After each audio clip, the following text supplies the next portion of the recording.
Hello and welcome again, my dear friends. How are you all? Hope you all are fine. So let's continue today's session. आज का session शुरू करते हैं. In the last session, we have discussed about the estimation of the error.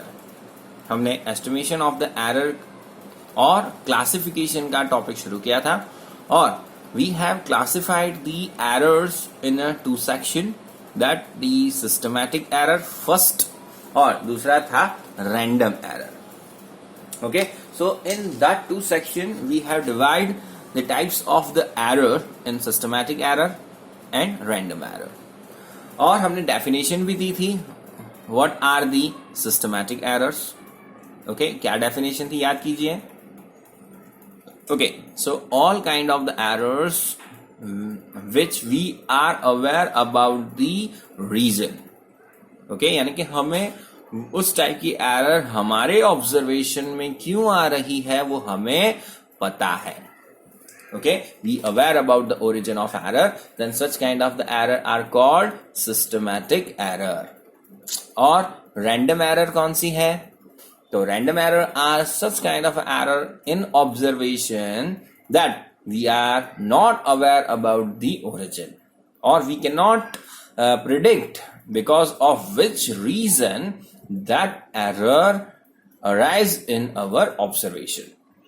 यानी कि कौन से reasons की वजह से हमारे ऑब्जर्वेशन के अंदर एरर आई है वो हम अंदाजा नहीं लगा सकते. तो उस टाइप की एरर्स को हम क्या कहते हैं? Random error. ओके, तो कैसे टाइप की एरर्स हो सकती हैं? तो एग्जाम्पल हम ले सकते हैं कि इन एक्सपेरिमेंट और while we are taking the observation the unpredictable fluctuation, यानी कि हमें नहीं पता है ऐसे बदलाव, जैसे कि हम कह सकते हैं कि change in a temperature, change in a voltage, change in a mechanical vibrations.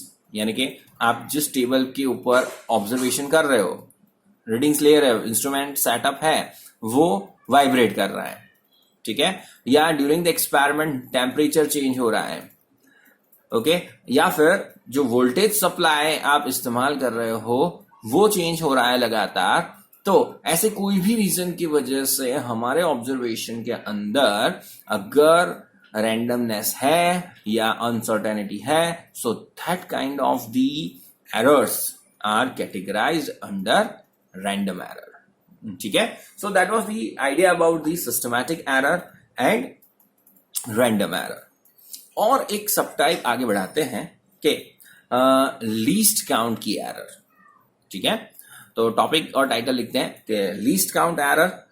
Okay, और उसके बाद स्टेप बाय स्टेप समझते हैं कि ये क्या होता है. सो मैं टाइटल डाल देता हूं पहले. सो that is the least count error.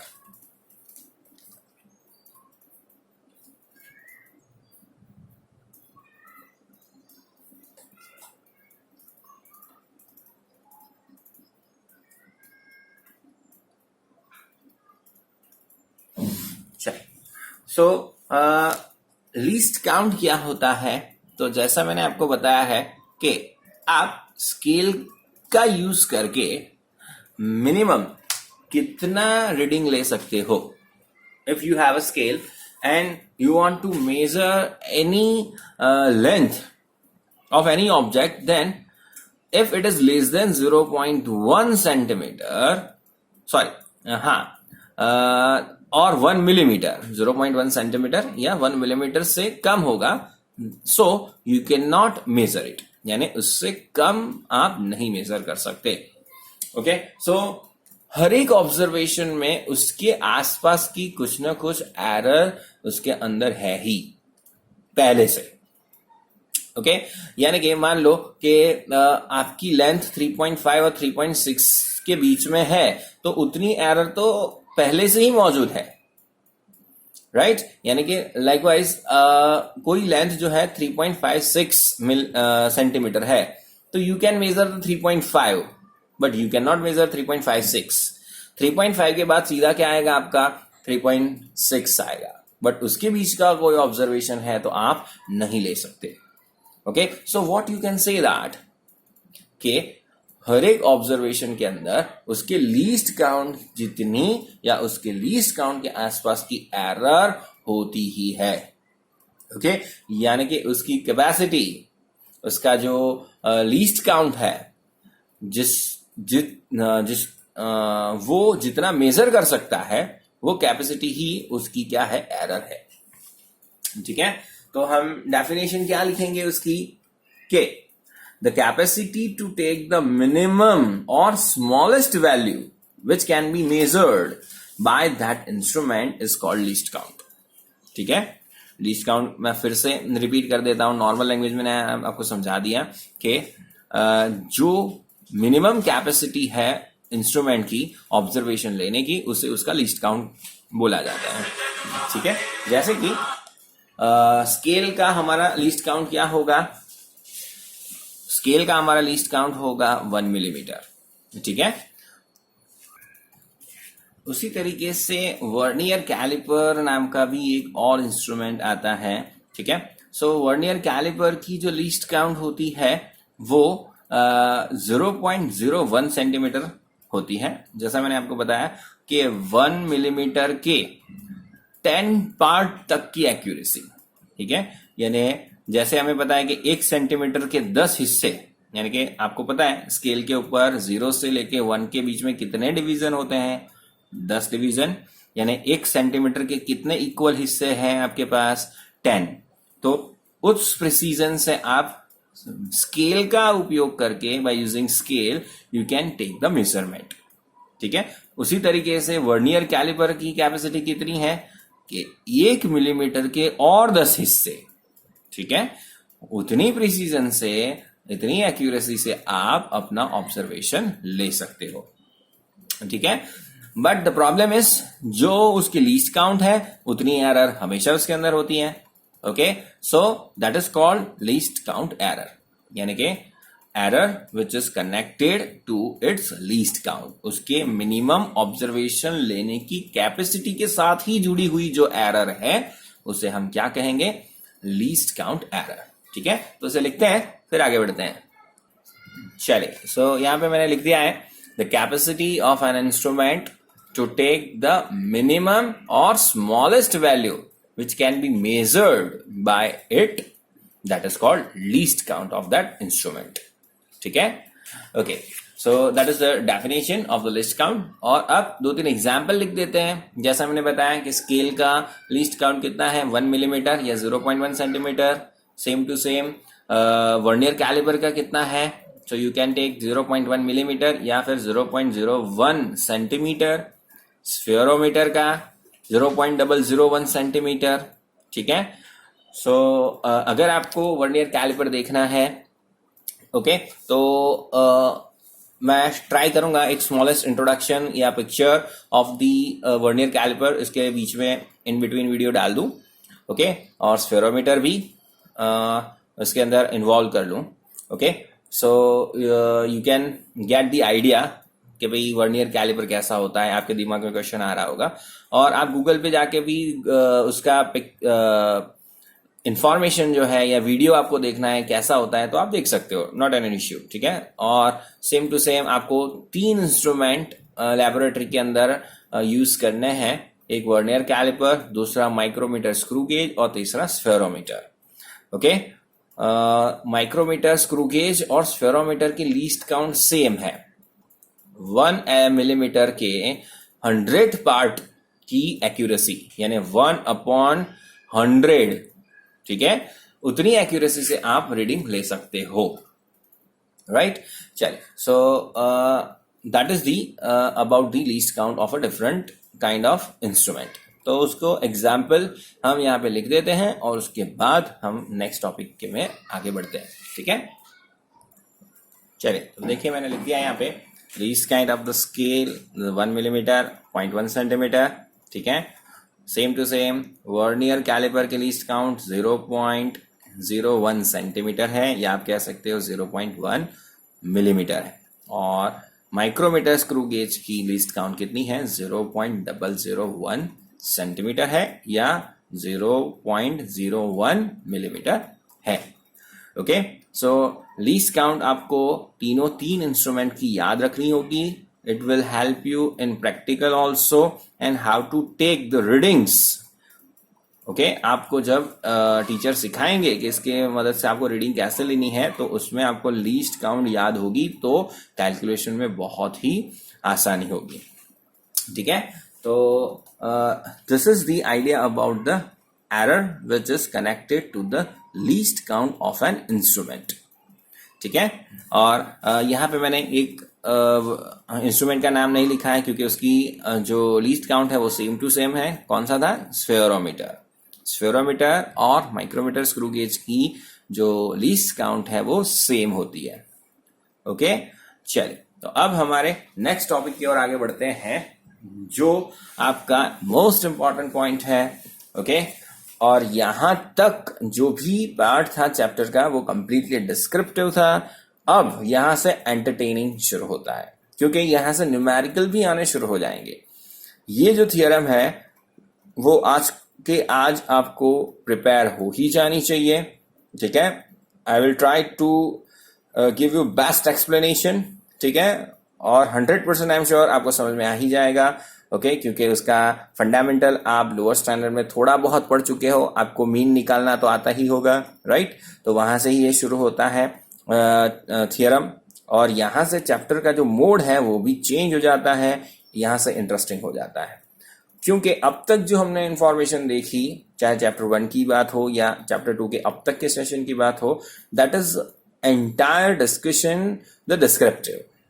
यानी कि सारी की सारी जो डिस्कशन थी वो लेंथी डिस्क्रिप्शन वाली थी, तो शायद थोड़ा एंटरटेनिंग कम हो. बट यहां से जो शुरू होती है चैप्टर की जो सेंटिमेंट चेंज होता है चैप्टर का, यहां से वो कंप्लीटली और कलेक्टिवली डिस्क्रिप्टिव कम, खाली डिस्क्रिप्शन नहीं है.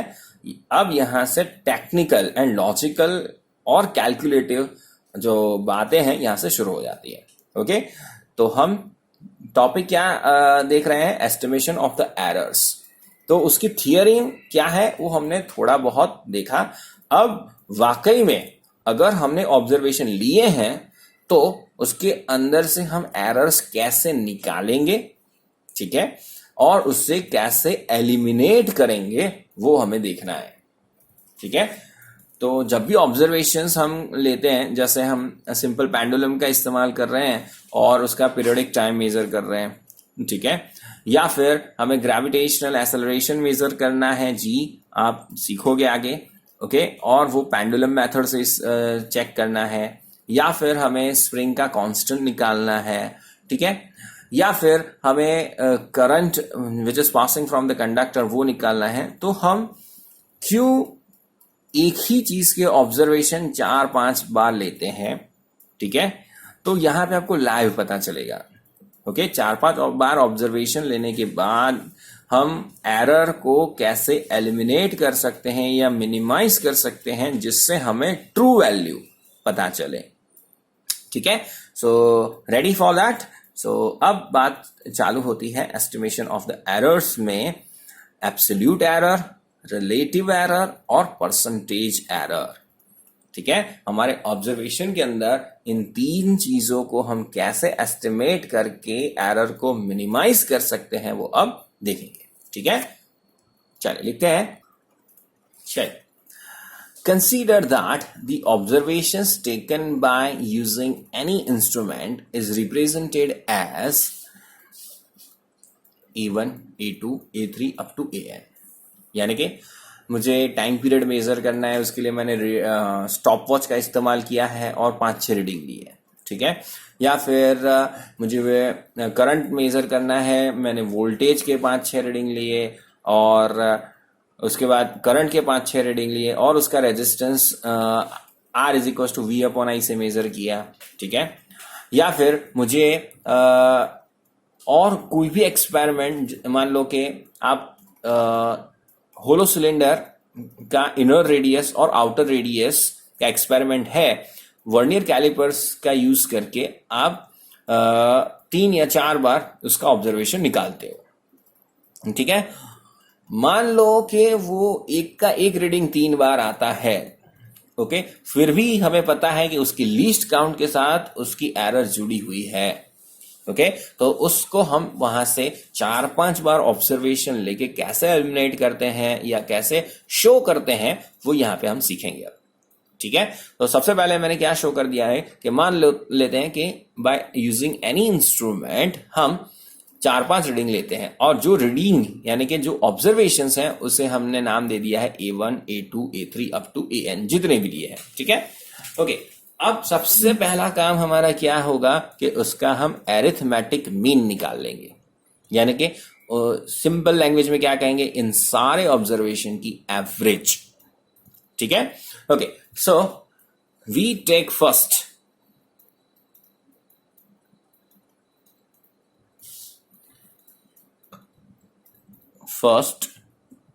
we take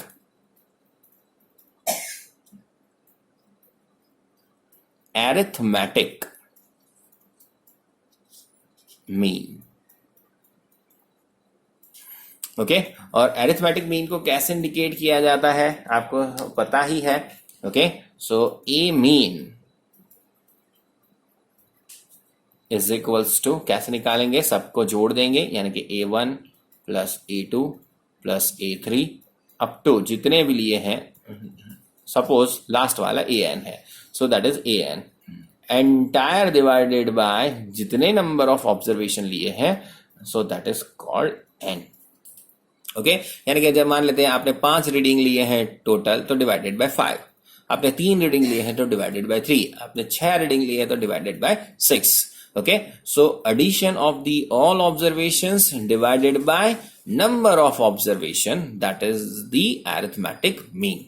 okay, उसको हम सिंपल लैंग्वेज में क्या लिख सकते हैं, therefore we can represent it as a mean is equals to sigma of I is equals to 1 to n AI divided by n।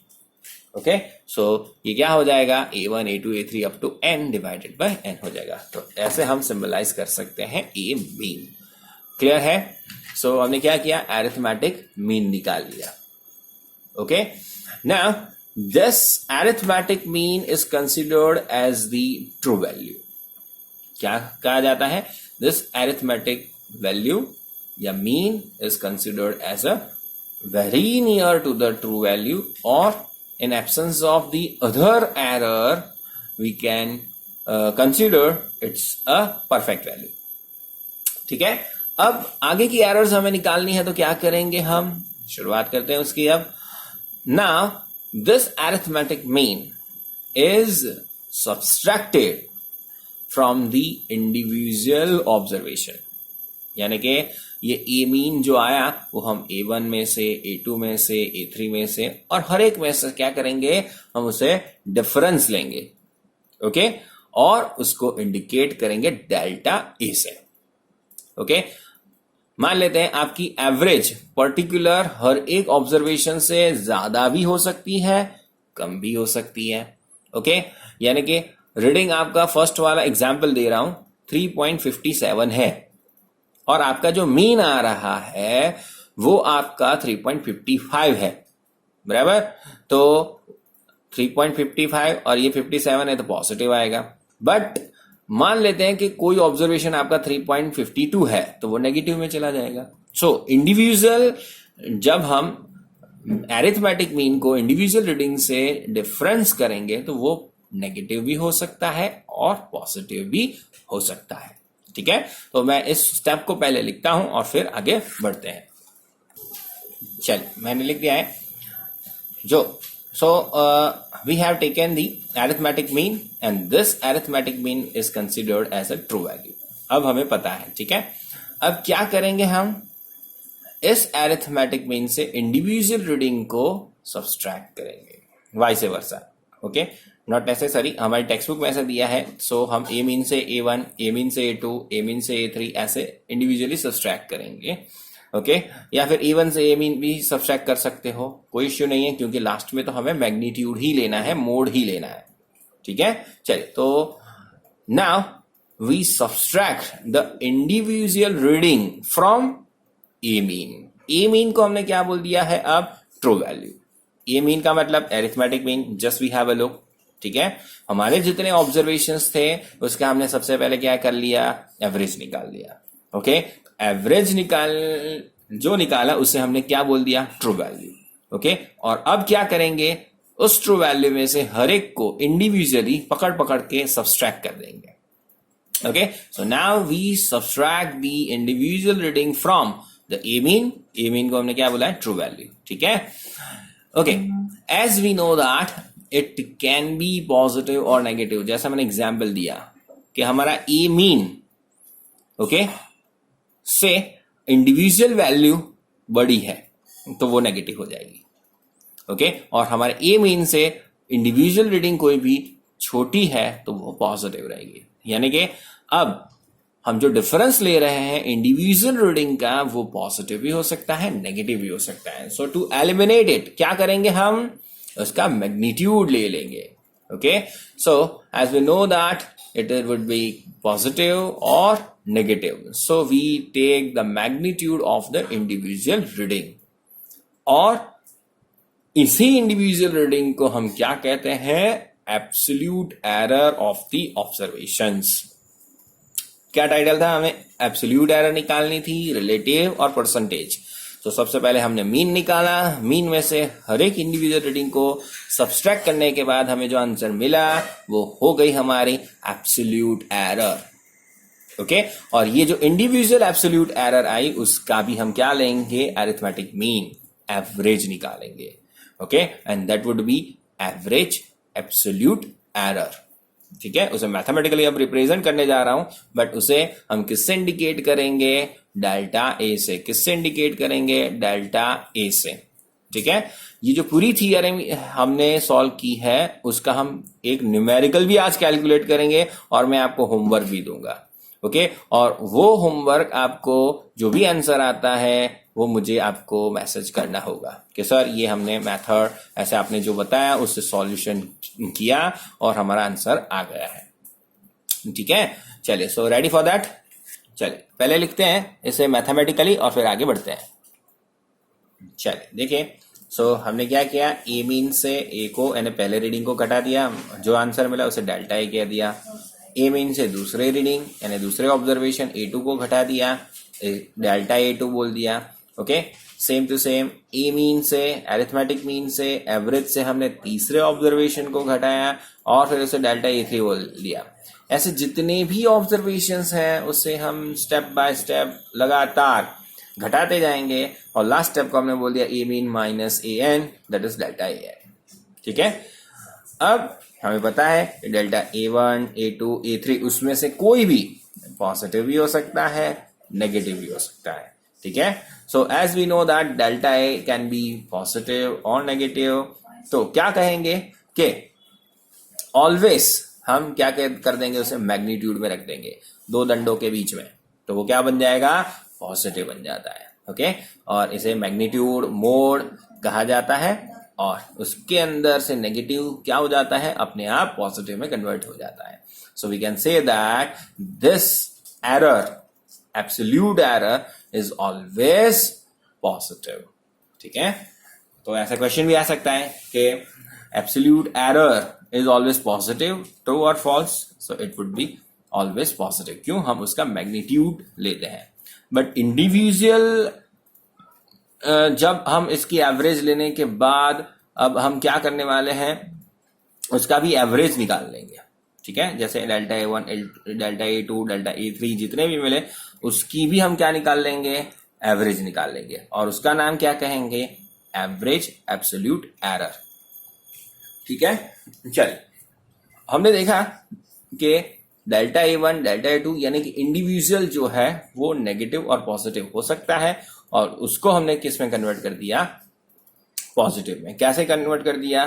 Magnitude यानी कि मोड लेकर, मैग्नीट्यूड लेकर। ठीक है, चलिए तो अब अरिथमेटिक मीन निकाल लेते हैं उसका और एवरेज एब्सोल्यूट एरर को डिस्क्राइब कर देते हैं।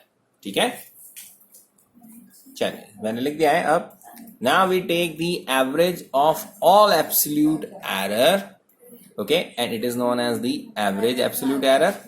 मैथमेटिकली डेल्टा ए मीन आगे था, वो ए मीन था, अब क्या हो गया डेल्टा ए मीन, आगे था वो एरिथमेटिक मीन था, अब ये एब्सोल्यूट एरर का एरिथमेटिक मीन है, ठीक है।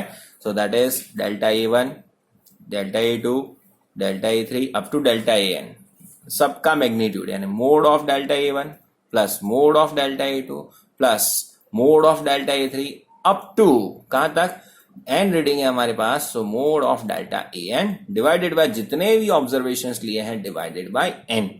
ओके, इसे हम कैसे इंडिकेट कर सकते हैं, sigma of I equals to 1 to N, एक से लेके एन तक सबका क्या होता है समेशन, और जो वेरिएबल होता है वो उसकी जगह हम आई लिख देते हैं। सो मोड ऑफ डेल्टा, सॉरी यहाँ पे डेल्टा रह गया है तो डेल्टा ए आई, ओके लिख देते हैं यहाँ पे। So delta A I upon N, that would be average absolute error. अब देखिए हमारे पास दो मीन आ गए, पहला था वो ट्रू वैल्यू और ये हमने टोटल एवरेज एब्सोल्यूट एरर निकाल ली, यानी कि that is the maximum possible error और minimum possible error in your observations.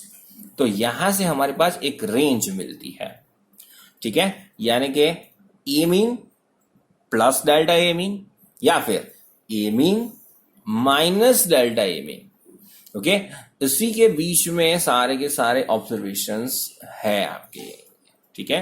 तो अब हमें ट्रू वैल्यू के ऊपर से एब्सोल्यूट एरर को ऐड और सब्सट्रैक्ट करने के बाद हमें एक पूरा रेंज मिलता है, पॉसिबल रेंज।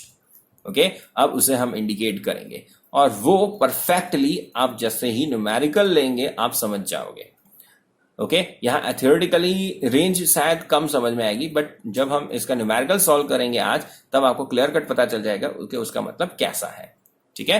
तो पहले इस रेंज को लिख देते हैं और फिर बाकी की दो एरर, रिलेटिव एरर और परसेंटेज एरर को डिस्क्राइब करते हैं। वो बहुत आसान है, ठीक है, यहां तक आपको मैथमेटिकली जाना है। अब हमने जो आंसर्स निकाले हैं उसी को खेल खेलना है, ठीक है।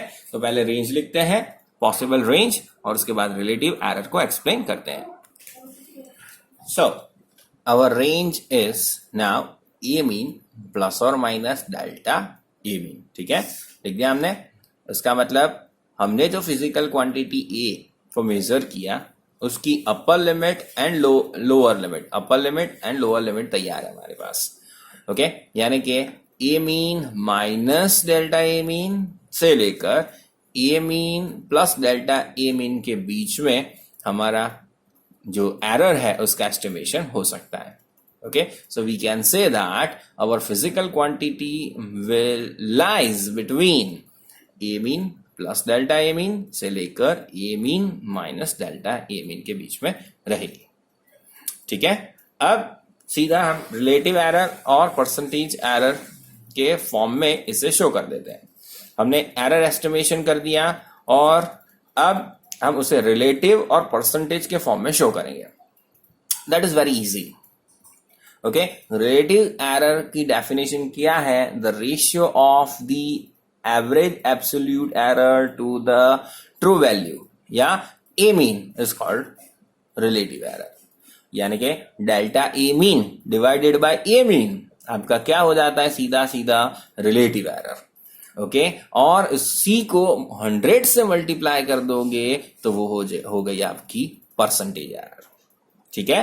फिर से आपकी रिलेटिव एरर का फॉर्मूला क्या हो गया, delta A mean divided by A mean, okay, और मल्टीप्लाई बाय 100 तो वो उसको परसेंटेज के फॉर्म में शो कर देगा, ठीक है। तो यहां तक मैंने जैसे बताया इजी है, बाकी की दोनों एरर की डेफिनेशन लिख देते हैं और फिर इसी के रिगार्डिंग एक न्यूमेरिकल सॉल्व करते हैं जिससे हमने जो थियरी पढ़ी वो एकदम क्लियर हो जाए। ओके, चलिए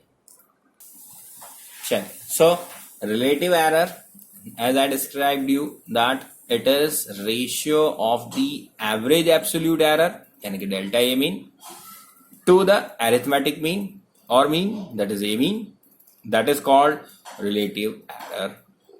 So relative error is equals to delta A mean divided by A mean, ठीक है। और percentage error, so relative error is described in form of the percentage error as follow.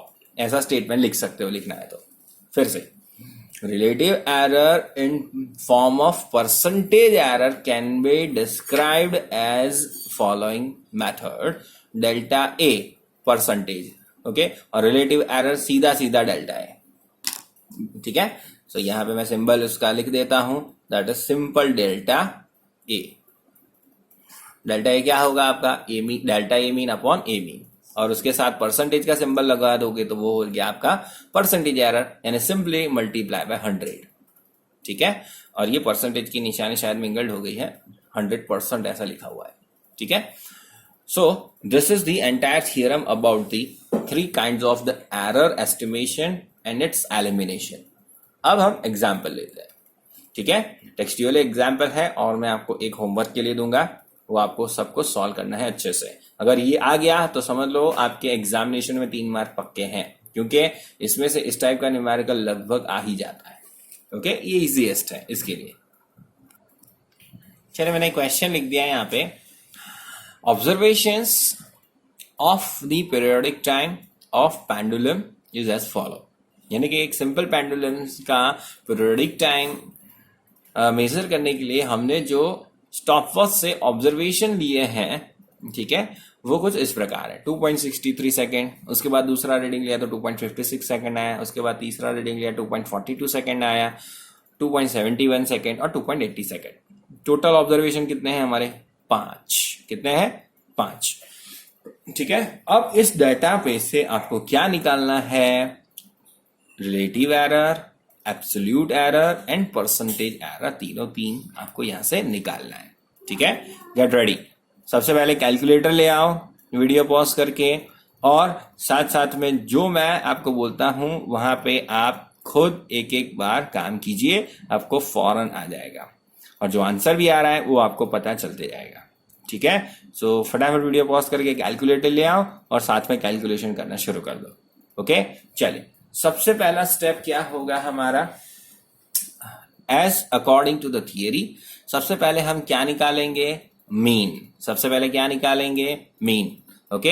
यानी कि first we do the arithmetic mean. And how to take the arithmetic mean, do the summation of the all observations divided by number of observation. यानी कि सभी reading का हम क्या लेंगे, addition करेंगे और उसके बाद उसको नंबर ऑफ ऑब्जर्वेशन यानी 5 से डिवाइड कर देंगे, and that would B arithmetic mean. अब पीरियोडिक टाइम को कैपिटल टी से इंडिकेट किया जाता है. थियरी में हमने ए बोला था, but A can not be indicated for the individual physical quantity. यानी हम जो भी फिजिकल क्वांटिटी को मेजर कर रहे हैं उसको उसी के सिंबल से रिप्रेजेंट करेंगे, ठीक है. तो एरर फाइंड करते टाइम हम ए से नहीं इंडिकेट करेंगे, वहां पे वो रैंडम चीज था, ठीक है. अब यहाँ पे हम पीरियोडिक टाइम इस्तेमाल करेंगे. पीरियोडिक टाइम की एरर को हम मेजर कर रहे हैं तो उसे कैपिटल टी से इंडिकेट किया जाता है. तो अब मैं टी लिखूंगा, कैपिटल टी, ठीक है. अब सबसे पहले हम क्या निकालेंगे, टी मीन, राइट. चलिए तो लिखता हूं मैं. चलिए सो अरिथमेटिक मीन निकालने के लिए हमने क्या किया, 2.63, 56, 2.42, 2.71, 2.80 सबको ऐड करके डिवाइडेड बाय 5 कर दिया, ओके. कैलकुलेटर में आप कीजिए कितना आता है, आंसर देखिए, ओके. वीडियो पॉज करके करिए. आया सबका 2.624, ठीक है. बट हमें पॉइंट के बाद कितनी एक्यूरेसी दी है, 2 डिजिट की ही दी है, तो हम 2 डिजिट्स ही लेंगे, ओके. और राउंड ऑफ करने की मेथड भी आगे हम डिस्कस करेंगे. जो आपको हल्का सा आइडिया भी है कि 5 या 5 से ज्यादा है तो हम आगे ऐड कैरी कर लेते हैं. यानी कि यहाँ पे 2.627 आता तो हम 2.63 कर देते, ठीक है. बट वो 5 से कम है, 624 है, तो हम उसे ऐड नहीं करेंगे, एज इट इज लिखेंगे. और हमें यहाँ पे जो एक्यूरेसी दी गई है डेसिमल पॉइंट के बाद 2 डिजिट की दी है, तो हम 2 डिजिट ही लेंगे, ठीक है. सो अब मैं इसके इक्वल्स टू क्या लिख दूंगा, दैट वुड बी 2.62 सेकेंड. हो गया. अब नेक्स्ट स्टेप मेरा क्या होगा, इसके अंदर से मैं क्या करूंगा, हर एक इंडिविजुअल रीडिंग को हम क्या करते हैं हम हर एक इंडिविजुअल रीडिंग को सब्सट्रैक्ट करते हैं, ठीक है। दैट वुड बी, उसे क्या कहा जाएगा, that would be known as the absolute error. Okay, चलिए करते हैं। चलिए, अब जैसे हमने मीन निकाल लिया है, अब उसको हम क्या करेंगे, इंडिविजुअल रीडिंग से सब्सट्रैक्ट करने वाले हैं। Now as we know that this average is considered as a true value and to get the absolute error it would be subtracted from the each reading. अब यहाँ पे आपको डाउट होगा कि सर आपने थियोरी में तो ई मीन से A1, ई मीन से A2 को घटाया था, ठीक है, और यहाँ पे आपने A1 से ए मीन को घटाया, A2 से ए मीन को घटाया, तो ऐसा रिवर्स क्यों? So let me clarify. हमें जो टेक्स्ट बुक में लिख के दिया है उसी मेथड से हमने किया हुआ है। टेक्स्ट बुक में थियरी में ए मीन से A1 को घटाया था, तो मैंने आपको उस तरीके से समझाया, और सॉल्यूशन जो इसमें दिया है वो A1 से ए मीन को घटाया है। ओके, तो यहाँ पे उस तरीके से मैंने लिखा है। बट आप A1 से ए मीन घटाओ या A1 से ए मीन घटाओ, उससे कोई फर्क नहीं पड़ेगा और उसमें आपके कहीं पे भी मार्क्स नहीं कटेंगे, क्योंकि हमें पता है कि आफ्टर ऑल हम उसको मैग्नीट्यूड यानी मोड में ही रखने वाले हैं, तो वो पॉजिटिव में ही कन्वर्ट हो जाएगा। Okay, so do not gate confused over here. आप A1 से ए मीन घटाओ या ए मीन से A1 को घटाओ, यानी इंडिविजुअल सब्सट्रैक्शन लो, उसमें कोई प्रॉब्लम नहीं है। हाँ, ये जरूर है कि आपकी इंडिविजुअल जो साइन आएगी यहाँ पे वो बदल सकती है, राइट। यानी कि आपका यहाँ पे जो सब्सट्रैक्शन है वहां पे आप ए मीन से A1 को घटाने पर या A से ए मीन घटाने पर साइन बदल सकती है, बट वहां पे मार्क्स नहीं कटेंगे, ठीक है।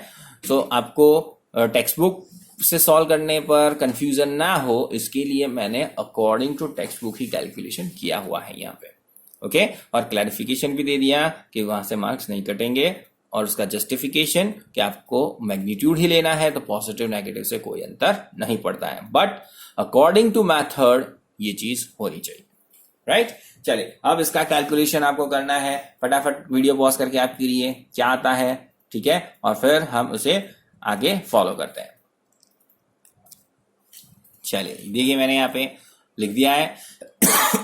सो पहला डिफरेंस आपका 0.01 सेकेंड, दूसरा नेगेटिव में गया -0.06 सेकेंड, तीसरा भी नेगेटिव में गया 0.20, third positive, fourth positive 0.09, 0.18 second, ठीक है। So as in the theory we have indicated कि ये जो ऑब्जर्वेशंस हैं, इंडिविजुअल एब्सोल्यूट एरर है, वो क्या हो सकती है आपकी, पॉजिटिव और नेगेटिव दोनों हो सकती है। बट हमें तो क्या लेना है, उसका मीन लेना है और मैग्नीट्यूड लेना है। ओके, और एवरेज एब्सोल्यूट एरर को हम यहाँ पे डिस्क्राइब करेंगे, ठीक है। चलिए, तो अब क्या करना है, हमें एवरेज एब्सोल्यूट एरर को डिस्क्राइब करना है। ओके, इसे इंडिकेट करना हो तो आप क्या कर सकते हो, delta T1, this is delta T2, this is delta T3 up to Tn, जैसा हमने थियरी में इंडिकेट किया था। ओके, सो इंडिकेट करना है तो कर सकते हो यहाँ पे लिख के डेल्टा T1 को। ओके, या फिर अब सीधा हम क्या लिखेंगे, डेल्टा T मीन लिख सकते हैं। ओके, मैं यहाँ पे लिख दूंगा क्या इंडिकेट कर सकते हो, और फिर अरिथमेटिक मीन यहाँ पे हम शो करते हैं, ठीक है। चलिए, मैंने हर एक इंडिविजुअल एब्सोल्यूट एरर को अकॉर्डिंग टू थियरी सेट कर दिया है, उनका समेशन लिया है और डिवाइडेड बाय 5 ऑब्जर्वेशन है, तो 5 से डिवाइड कर दिया है, तो ये क्या बन जाएगी मेरी एवरेज एब्सोल्यूट एरर। ओके, फटाफट वीडियो को पॉज करके इसका एडिशन कीजिए और क्या आंसर आता है मुझे बताइए। ओके,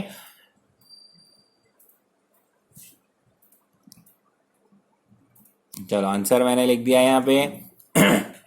क्या हुआ, 0.54 divided by 5, so that is equal to 0.11 second. आया सबका। चलिए, जैसा मैंने आपको बताया था कि एवरेज एब्सोल्यूट एरर से आपको एक रेंज मिलेगी।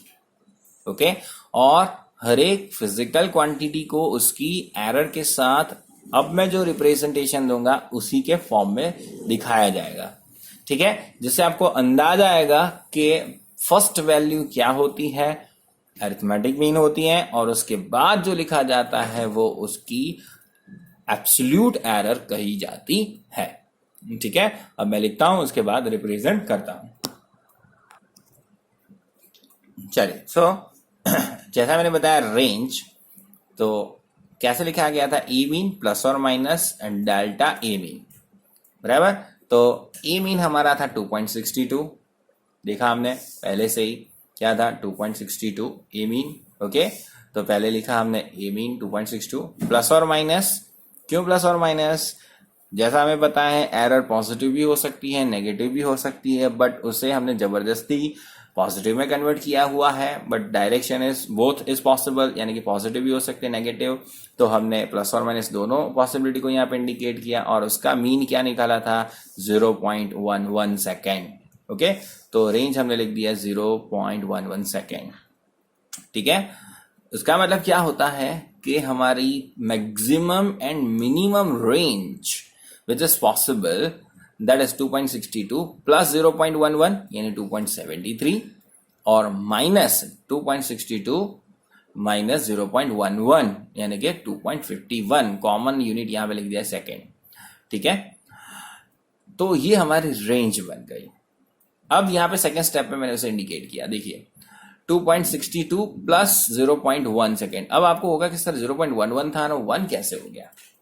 ओके, तो नेक्स्ट इसी चैप्टर में हम पॉइंट देखने वाले हैं, that is about the significant figure.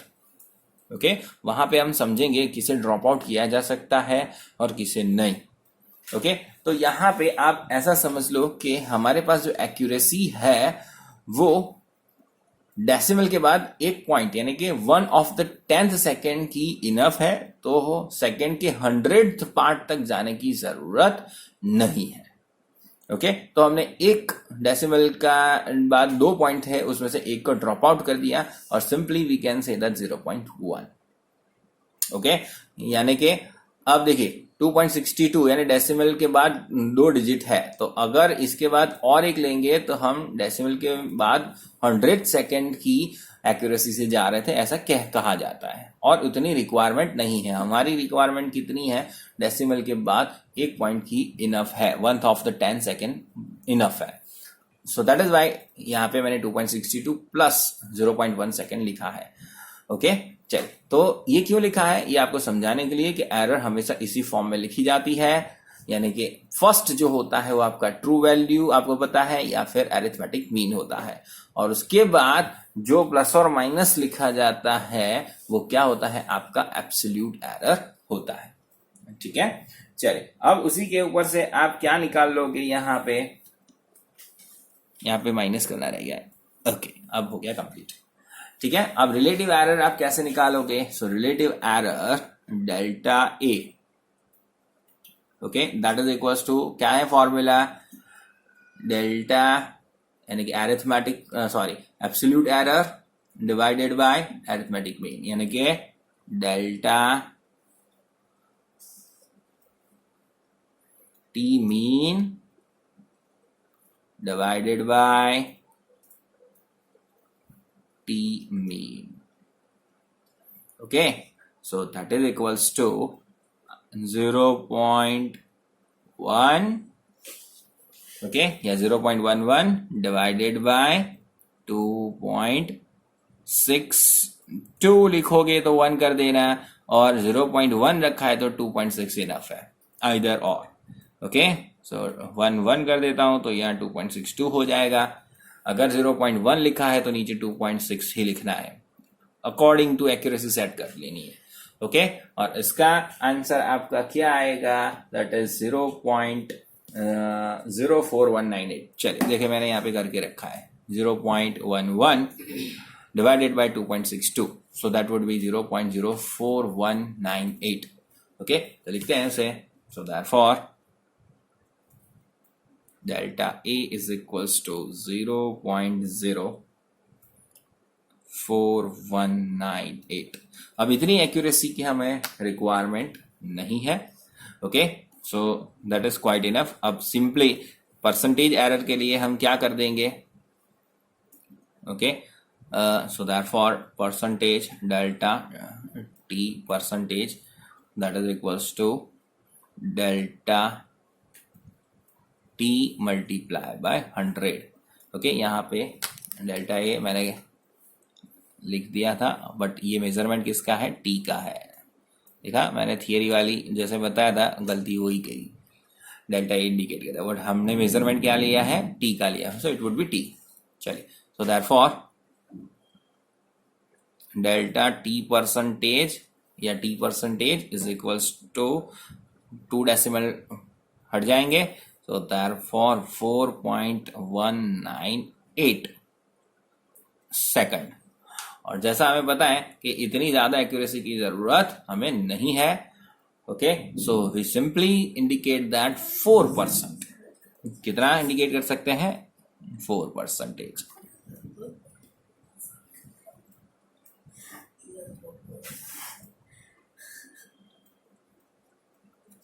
चलिए, सो यहाँ पे लिख दूंगा देयरफॉर टी परसेंटेज या फिर डेल्टा टी परसेंटेज भी लिख सकते हो, दैट इज इक्वल्स टू 4%।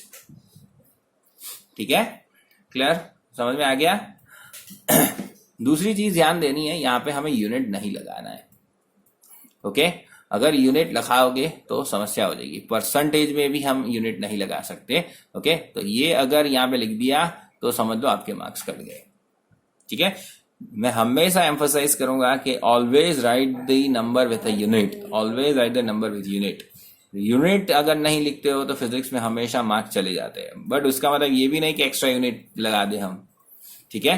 क्यों, देखिए आगे जब हम चैप्टर में सीखेंगे तब भी सिखाऊंगा, सेकंड अपॉन सेकंड, इसका यूनिट भी सेकंड है, इसका यूनिट भी सेकंड है, तो दोनों कट जाएंगे, सो that would B unit less.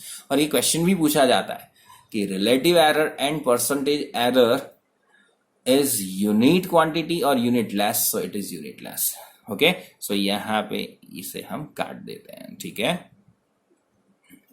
तो ये मैंने क्यों लिखा, आपको क्लियर कट इंडिकेशन आए, याद आए कि हाँ सर ने लिखा था और फिर काटा था, तो यहाँ पे यूनिट नहीं होना चाहिए, ओके। यहाँ पे नहीं लिखा, देखिए मैंने परसेंटेज एरर में, ओके। सो 4% एरर आपका आंसर है, ठीक है। और जो भी फिजिकल क्वांटिटी है उसी के सिंबल से हमें एरर को शो करना है, क्लियर। सो यहाँ पे हमने क्या देखा, आज हमने तीन एरर के एस्टिमेशन को थ्योरेटिकली और प्रैक्टिकली समझा, ओके। चलो एक बार फिर से नजर मार लेते हैं। क्वेश्चन हमारा कुछ इस प्रकार था, हमें 5 ऑब्जर्वेशंस दिए गए थे पीरियोडिक टाइम के, और उसका हमें तीन एरर का मेजरमेंट करना था, ओके। चल, तो सबसे पहले हमने क्या निकाला, टी मीन, यानी कि अरिथमेटिक मीन। तो सबको हमने ऐड कर दिया और उसके बाद नंबर ऑफ ऑब्जर्वेशन से उसको डिवाइड कर दिया, okay. So that would be our arithmetic mean, okay. उसके बाद we have take the subtraction of the individual reading from the mean या अरिथमेटिक मीन, यानी कि पहले रीडिंग में से हमारी एवरेज को सब्सट्रैक्ट किया, दूसरे रीडिंग में से एवरेज को सब्सट्रैक्ट किया, और एंड ऑनवर्ड्स 5 रीडिंग में से हमने मीन को सब्सट्रैक्ट कर दिया, और हमारे पास जो आंसर्स आए उसे हम कह सकते हैं delta T1 T2 T3 up to T5। उस ऑब्जर्वेशंस यानी कि इस डिफरेंस का हमने मैग्नीट्यूड ले लिया, यानी कि वो क्या हो जाए, पॉजिटिव में कन्वर्ट हो जाए, और उसको नंबर ऑफ ऑब्जर्वेशन से फिर से डिवाइड कर दिया, and according to theorem as we know that it is known as average absolute error. ये 0.1 0.6 जो आई वो क्या थी, इंडिविजुअल एब्सोल्यूट एरर, और एवरेज करने से हमारे पास क्या आएगी, एवरेज एब्सोल्यूट एरर, यानी कि हम उससे ही अंदाजा लगा सकते हैं कि इंडिविजुअल ऑब्जर्वेशन में इतनी मिनिमम एरर तो है ही, ओके। चलिए, सो उसका एवरेज हमारे पास आ गया कुछ 0.11 सेकेंड, सबका एडिशन कुछ इतना और डिवाइडेड बाय 5 करने से 0.11 सेकेंड आता है, और यहां से हमने एक रेंज मिल गई, ओके, कि हमारा जो ट्रू वैल्यू है उसके अंदर प्लस 0.11 या माइनस 0.11 की इंडिविजुअल एरर है ही, ओके, और उसको हमने इंडिकेट किया।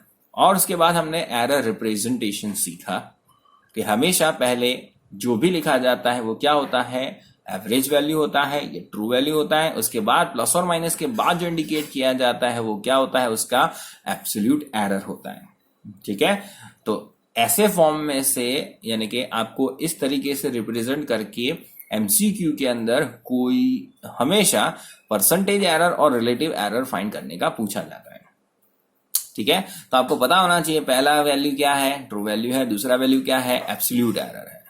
ठीक है, चलिए, तो उसके ऊपर से हमने रिलेटिव एरर निकाल ली। So that is delta A mean divided by A mean, यानी कि यहाँ पे delta T mean by T mean, right.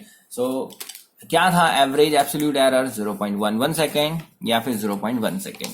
क्यों ये आया, so that is according to accuracy, हमें जितनी एक्यूरेसी रिक्वायर्ड है उतनी ही हम ऑक्यूपाई करेंगे। तो यहाँ पे आफ्टर डेसिमल पॉइंट एक इनफ है, और उसे सिग्निफिकेंट फिगर पॉइंट जब आएगा तब उसको फिर से सीखेंगे। ठीक है, और किसको कितनी एक्यूरेसी से लिखना जायज है, प्लस करते हैं, माइनस करते हैं, मल्टीप्लीकेशन करते हैं, डिवीजन करते हैं, तब हमारी एक्यूरेसी कितनी होनी चाहिए from the given significant figure, हम वहां पे रूल्स के साथ सीखेंगे। ओके, चलिए, तो यहां पे delta T mean by T mean according to definition 0.11 divided by 2.62 या फिर 0.1 डिवाइडेड बाय 2.6, जो आंसर आएगा आपका, ओके, उसमें हम कितनी एक्यूरेसी रखेंगे डेसिमल पॉइंट के बाद 2 पॉइंट तक की, यानी कि यहां पे आप क्या लिख सकते हो, 0.041, दैट इज इनफ। 0.041 हो गया, बहुत है। अब यहां पे यूनिट आएगा नहीं आएगा, आएगा नहीं आएगा, ओके। और फिर परसेंटेज एरर के लिए क्या कर दिया हमने, मल्टीप्लाई बाय 100, यानी कि रिलेटिव एरर मल्टीप्लाई बाय 100 होता है। Okay, so therefore delta T percentage equals to 4.198 हो गया। बट हमें कितनी रिक्वायरमेंट है, डेसिमल पॉइंट के बाद 2 डिजिट्स की, बट परसेंटेज में तो खाली 1 डिजिट इज इनफ। ओके, तो यहाँ पे रफली हमने क्या लिख दिया, 4%। ओके, 4.1 या 4.2 भी लिख सकते हो, नॉट एन इश्यू। ओके, गलत नहीं होगा, बट फिर आपको सिग्निफिकेंट नॉलेज, सिग्निफिकेंट फिगर की नॉलेज नहीं है, ये प्रूव हो जाता है। ठीक है, अभी तो नहीं है, तो अभी लिखोगे तो कोई प्रॉब्लम नहीं है, बट फ्यूचर में आप अपने आप सीख जाओगे जब हम टॉपिक क्लियर कर लेंगे कि कैसे हर एक पॉइंट को कितने डेसिमल तक इंडिकेट किया जा सकता है। ओके, चलो, अब बारी है आपको क्वेश्चन होमवर्क में देने की। सो बी रेडी, मैं आप क्वेश्चन लिख के फ्लैश करता हूं। ये रहा आपका question, by a thermometer temperature of the human body is measured. Okay, और अलग अलग किस्सों में आपके रीडिंग्स हैं, 98.4 फ़ारेनहाइट, 98.7, 98.2, 98.5, 98.7, 98.1। ओके, इस डेटा के ऊपर से आपको एब्सोल्यूट एरर, रिलेटिव एरर और परसेंटेज एरर कैलकुलेट करनी है। ओके, टेम्परेचर का जो सिंबल होता है वो भी कैपिटल टी थर्मोडायनेमिक के लिए इस्तेमाल होता है, बाकी के लिए स्मॉल टी इस्तेमाल कर सकते हो आप। ओके, नॉट एन इश्यू, आप स्मॉल टी का भी इस्तेमाल कर सकते हो, TF लिखना फ़ारेनहाइट स्केल पर है। Okay, that is why simple T लिखोगे तो भी चलेगा, कैपिटल टी लिखोगे तो भी चलेगा, क्योंकि अभी आप सीख रहे हो।